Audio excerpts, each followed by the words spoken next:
வணக்கம் நண்பர்களே, அனைவருக்கும் வணக்கம். மிக முக்கியமான ஒரு தகவல் ஒன்றை பார்க்க போகிறோம். மிக முக்கியமான ஒரு தகவல் என்பதன் காரணமாக வீடியோவை முழுமைக்குமே ஸ்கிப் செய்யாமல் பார்ப்பது உங்களுக்கு நிச்சயமாக புரிதலை ஏற்படுத்தும் அப்படின்னு சொல்லலாம். வாங்க இப்ப வீடியோக்குள்ள போகலாம். என்ன அறிவிப்பு தற்போது வெளியாகி இருக்கிறது? ஸ்டாலின் போட்ட மாஸ்டர் பிளான் அப்படின்னு சொல்லியிருக்கீங்களே ப்ரோ, உண்மையாவா அப்படின்னு கேட்டீங்கன்னா உண்மைதான் நண்பர்களே.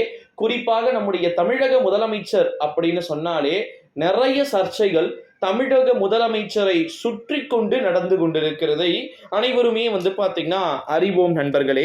இந்த ஒரு சூழ்நிலையில தான் நம்முடைய தமிழக முதலமைச்சர் சில விதமான மாஸ்டர் பிளான்களை போடுவதில் மிகவும் திறமையானவர், வல்லவர் அப்படின்றது நமக்கே தெரியும். காரணம் என்னன்னா, ஆட்சியை எல்லாத்தையுமே ரன் பண்றது என்னதான் தமிழ்நாட்டுடைய முதலமைச்சரா இருந்தாலும் கூட அனைத்தையும் சீராக நடைபெற்று கொண்டிருக்கிறதா அப்படின்னு சொல்லிட்டு செக் பண்ணிட்டு இருக்கிறது என்னவோ நம்முடைய டிஎம்கே கவர்மெண்ட் தான்.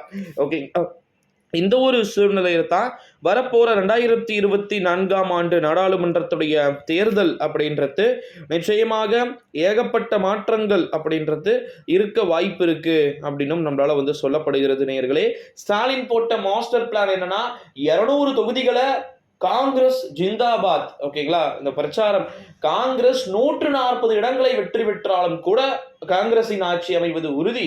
அந்த 140ஓடு மமதா, நம்ம ஆந்திர மாநிலத்துடைய முதலமைச்சர் நம்முடைய ஜெகன்மோகன் ரெட்டியை கூட வெளியிலிருந்து ஆதரவு கொடுக்க ஸ்டாலின் தூண்டி விடுவார். அதற்கு பிறகு கேரளத்தில் இடதுசாரிகள், கர்நாடகா இப்படின்னு சொல்லிட்டு நிறைய இடங்கள்ல கடந்த முறையே 52 பிளஸ் கூட்டணி கட்சிகள் எல்லாம் சேர்த்து ஒரு கிட்டத்தட்ட 100 தொகுதிகளுக்கு மேல 120 தொகுதிகளுக்கு மேல காங்கிரஸ் எடுத்தது. கூட்டணி கட்சிகள் எல்லாத்தையுமே சேர்த்து காங்கிரஸ் மட்டும் தன்னுடைய தனிப்பட்ட முறையில பாத்தீங்கன்னா 52 தொகுதிகள் எடுத்திருந்தாங்க. ஓகேங்களா, இந்த 52 தொகுதிகள் இந்த முறை 152 ஆறதுக்கு வாய்ப்பு இருக்கு. காங்கிரஸ் எனக்கு தெரிஞ்சு ஆட்சிக்கு வருதோ இல்லையோ, அவ்வளோ 150 வெற்றியை பெற்று விட்டார்கள் என்றால் ஸ்டாலின் நிறைய மாஸ்டர் பிளானை போட்டு கொண்டு வருகிறார் அப்படின்னு சொல்லிட்டு தகவல்கள் என்பது நமக்கு கிடைக்க பெற்றிருக்கிறது. ஸோ அந்த மாஸ்டர் பிளான்களுடைய விளைவுகள் ஆட்சியில் ஏதேனும் மாற்றத்தையும் ஏற்படுத்தும்.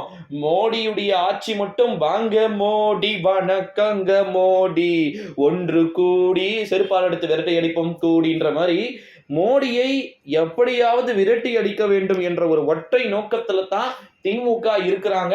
கொஞ்சம் ஓவர் கான்பிடன்ஸ்ல இந்தியா கூட்டணி இருக்கிறதா தான் தகவல் தெரியுது. அந்த கடைசி 3 வாரங்கள் நடந்த அந்த மாற்றங்கள் இந்தியா கூட்டணியை வலுப்படுத்தி இருக்கு. ஒரு இடத்துல 50 தொகுதிகள் இருக்குன்னா அது 40 தொகுதிகள் கடந்த முறை 45 தொகுதிகள் பிஜேபி எடுத்துச்சு அப்படின்னா இப்ப அது காங்கிரஸ் கைப்பற்றாங்க அப்படின்றத இங்க பார்க்க முடியுது.